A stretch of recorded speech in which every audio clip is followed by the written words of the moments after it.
Hey everybody, Chuck here, www.fixjeeps.com. That's the site where you will find all these videos in one place. Within that one place of finding these videos, you will also find, today we're going to do the intake air temperature sensor. And within the page I will stick that video, embed the video into that page. What you will also find is the values of resistance. You measure across the leads, it's got X amount of resistance at X amount of temperature. It's a way you can test to see if your sensor is good. So follow along as we do this. Okay, the one thing I really should do if I'm going to show you guys how to measure the air temperature sensor is, one, show you where it's at. Standard 4.0 liter Jeep here, 1991 Jeep Wrangler YJ, like I said, 4.0 5-speed, which the 5-speed is pretty well relevant to this. But what we're going to do, follow the air tube back here, and right there is your air temperature sensor. See how the intake curves in the back there, right here. There's your air temperature sensor way here at the back. So anyway, there's where it's at. And now we're going to go to my spare motor to give you a better view. Okay, we're back here at the motor where I pulled out of the Jeep a while back. I don't know if y'all can hear it or not, but it's like, I got the ice cream man back here in October, and it's like 68 degrees. I hope I don't have that song stuck in my head the rest of the day. Wow. Anyway, right here I got my finger. Okay, look right here. Here's your injectors. Follow the intake runners back. Here is your air temperature sensor. So I was just using this extra motor right here. Not extra motor, it's my old motor that came out of the Jeep. I'm eventually going to do a rebuild on this one. Contemplating on doing a stroker build on it. But this is the sensor. I'm going to pull this one out of the intake, and we're going to do the test it. So with that being said, I'm going to get my wrench and pull that out. Okay, I've got the wrench locked on here and tightened up a bit. This right here is kind of a neat wrench, and it has its place and purposes. Most of the time it's kind of useless, honestly, because the head up here is so thick. But anyway, whenever I put the wrench on, the box end wrench, I come back here. Instead of just like just manhandling it and pushing and shoving, I'll just take my hand and bump it, because it don't take a whole lot. Because you got that thread sealer down inside that sensor. It don't take a whole lot to break them loose. And once you get them broke loose, it's pretty well easy to take them out. Just keep turning them. So I'll be right back. Okay, you can see that I have the air temperature sensor, intake air temperature sensor right here. And if you look real close, you see how black it is. A lot of oil been going through that intake. Goes to show a motor's burning oil, and it needs to be built. So what you see here, though, I'm just going to pull this off. Okay, there's the sensor by itself. This right here is just a little connector that I was in the junkyard one day and seen a Jeep Cherokee that pretty much had the motor pulled out of it. And so I just started cutting these little pigtails off right here because I knew I'd use them for testing. So I haven't tried this tail yet, obviously, so I'm going to peel that tape off and pull back a little insulation so I can put my multimeter leads on there. So I'll be right back. Wires are stripped back. Got the insulation stripped off the wires. Got the leads stuck through. Make a little testing probe there. Whenever you're in the junkyard and you see another Jeep, get them pigtails if you can get them. Depends on what the junkyard, obviously. You may get it for free. I wouldn't guarantee that.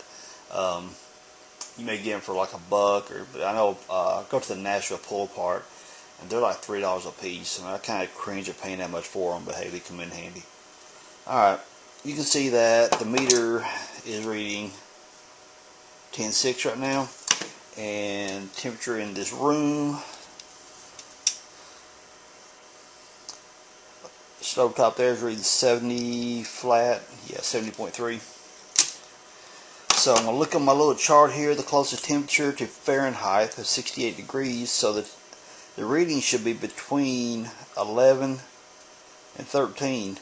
Well, it's reading 10.6. So a good possibility that air temperature sensor is bad. Now I ran into that motor that I showed you I pulled it out of. It's the engine that was in the Jeep when I first got it.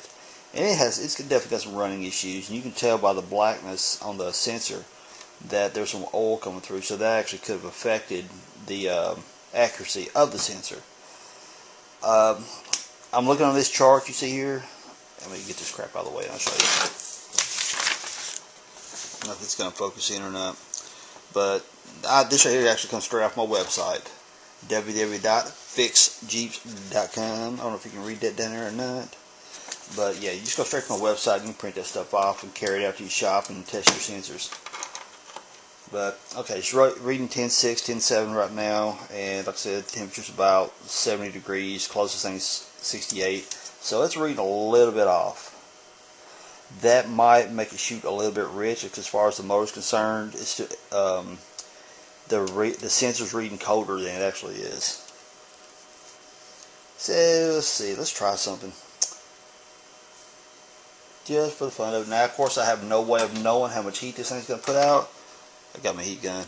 I don't own a hairdryer. Obviously, you guys see from the opening, I ain't got enough hair to worry about it. So let's throw a little heat on this baby. See what you climb up there. Of course, I have no way of knowing how much temp is being added onto it. Hang this thing up here. Set the meter up so you guys can see it. Check the camera. Yeah, looks like y'all see it.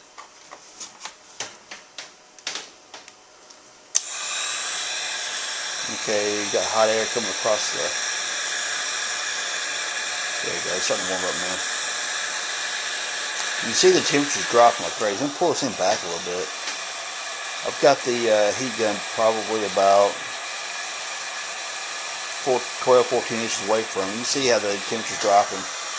I mean, the numbers dropping. Now, I'm going to set this back over here. And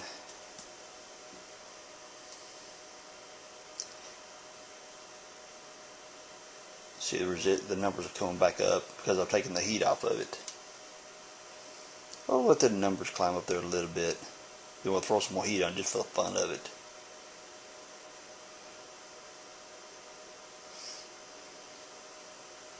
Okay, let's do it again. I'll hold the sensor about right along in here. A minute ago I was holding the sensor back further enough I was getting out of the way of the meter. So now let's try this. A little heat coming across it. We've got hot air coming through the intake, simulating it. You can watch the meter and see what it's doing. Now again, obviously I have no idea what temperature air is coming across that sensor. But I can hold the sensor. I can't even feel it's not even the least bit. Doesn't feel like it even changed the temperature at all. So definitely not heating the sensor up to the point it should hurt it. But just simulating hot air coming across it. Now let's see. If it's reading 3.2, something like that, we're looking at about somewhere along the lines of probably 122 degrees of Fahrenheit coming across it. So basically that's how you check the air temperature sensor. Go to my website if you want to print this stuff out. Good information on there. Oh, and I discovered something a few minutes ago actually, because I've got the coolant temperature sensor in here also, and I got to looking at the two different ones and see page for the coolant temperature sensor on how to test that, and the air temperature, intake air temperature. And I got to notice that the resistance values are the exact same per temperature coming across them. I thought that's just doggone weird. So I went to the Chrysler manual. I've got a copy of the actual Chrysler manual for the YJs and XJs of that generation. And come to find out, the air temperature and the coolant temperature share the same resistance values per temperature coming through here. I thought, well, that's pretty smart actually, because if you look at it, temperature-wise, it covers from a range of -40. And if it's -40, I promise you my butt ain't outside. All the way up to a temperature of, get over here now, 248 degrees. So it's like this. If you're around 248, you got bigger problems. Because you probably got at that point a blown head gasket, cracked head, you're sitting on the side of the road and you look like a choo-choo train from the steam coming up. You're running hot if you're like that. But anyway, maybe not. There's some cars that may run that hot, but I wouldn't chance it. So with that being said, that's how you test intake air temperature sensor. Pretty simple, huh? Remember, run by the scrap yards. You see these little pigtails, pull them off. They're very handy. And I've got something in store for you guys, later on. That's really a cool trick. So anyway, that's how you test the air temperature sensor. Okay, people, I'm having issues. My son and I keep laughing, and because of some silliness going on, Okay, that's how you test the intake air temperature sensor. You can see that particular sensor, the motor had oil coating on it, like it was using oil. Ooh, it's levitating. You can make me start laughing again. Okay. You can tell at the end of it, they had a lot of oil buildup. That motor was definitely using some oil, but nowhere near as bad as the motor's in now. So coming up soon, I ain't gonna say soon. It's gonna cost us. Yeah, it's gonna cost a little bit of money to build it, but I'm doing an engine build soon, hopefully. Maybe Uncle Sam buy it for him if I get enough tax money. I don't know. Anyway, back to the point. Intake air temperature sensor tested. You can tell by the way that one was going, it probably was bad. It's probably due to all that oil coating going over top of the little air sensing wires, or whatever you want to call it, temperature sensing wires. So, anyway, long story short, that's how you do it. So if you like my video, give me a thumbs up. And if you like my channel, don't forget to subscribe.